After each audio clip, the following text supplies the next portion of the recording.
And now we'll hear from Mr. William K. Black, Associate Professor of Economics and Law, the University of Missouri, Kansas City School of Law. Mr. Black. Committee, thank you. You asked earlier for a stern regulator. You have one now in front of you. And we need to be blunt. And you haven't heard much bluntness in hours of testimony. We stopped a non-prime crisis before it became a crisis in 1991 by supervisory actions. We did it so effectively that people have forgotten it even existed, even though it caused several $100 million in losses, but none to the taxpayers. We did it by preemptive litigation and by supervision. We broke a raging epidemic of accounting control fraud without new legislation in the period 1984 through 1986. Legislation would have been helpful. We sought legislation, but we didn't get it. And we were able to stop that because we didn't simply continue business as usual. Lehman's failure is a story in large part of fraud.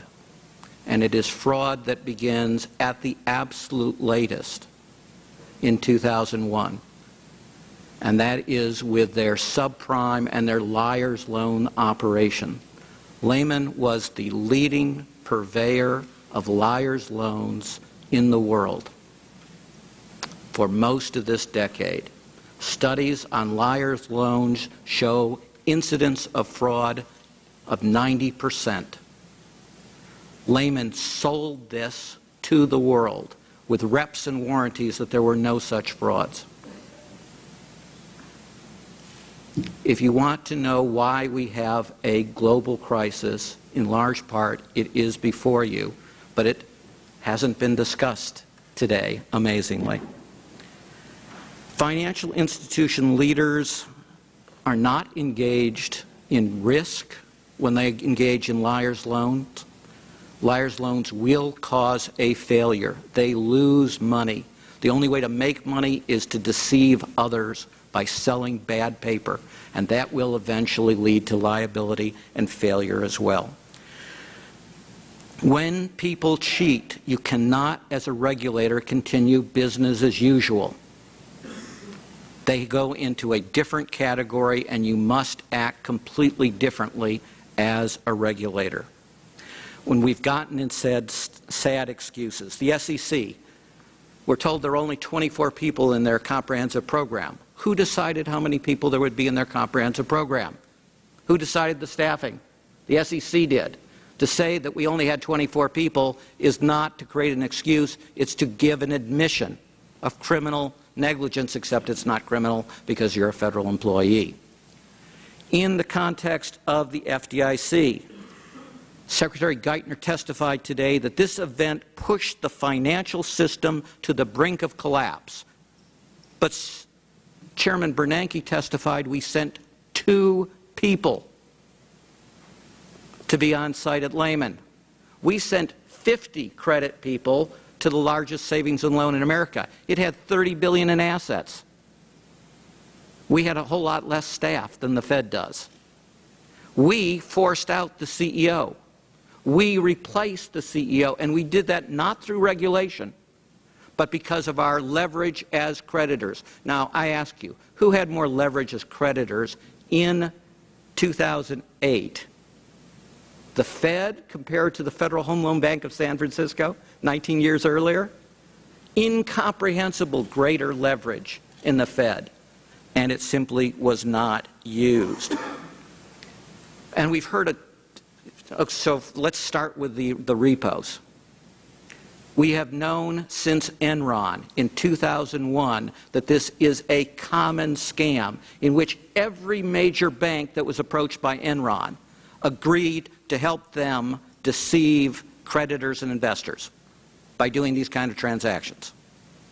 And so what happened? There was a proposal in 2004 to stop it. And the regulatory heads, it was an interagency effort, killed it. They came out with something pathetic in 2006 and stalled its implementation to 2007, but it's meaningless. We have known for a decade that these are frauds. We have known for a decade how to stop them. All of the major regulatory agencies were complicit in that statement in destroying it. We have a self-fulfilling policy of regulatory failure because of the leadership in this era.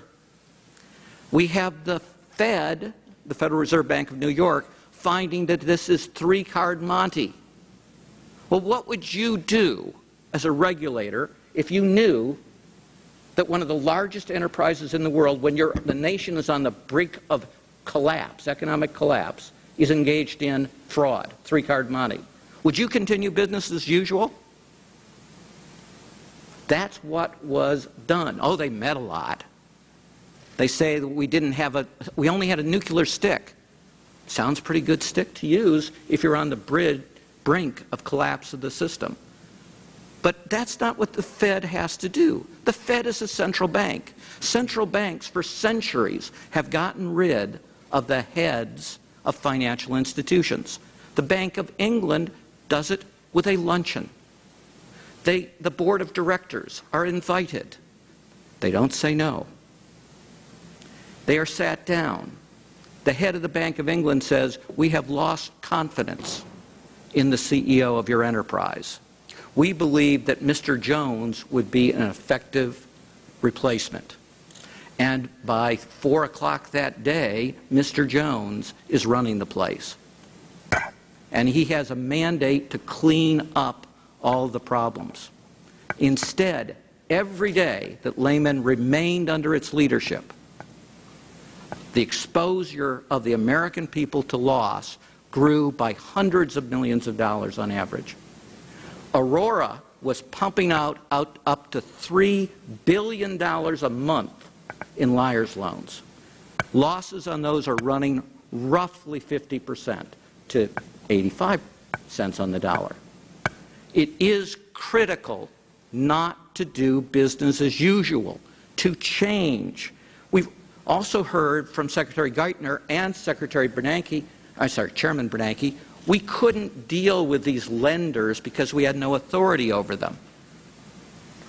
The Fed had unique authority since 1994 under HOEPA to regulate all mortgage lenders. It finally used it in 2008. They could have stopped Aurora. They could have stopped the subprime unit of Lehman that was really a liar's loan place as well as time went by. Thank you very much.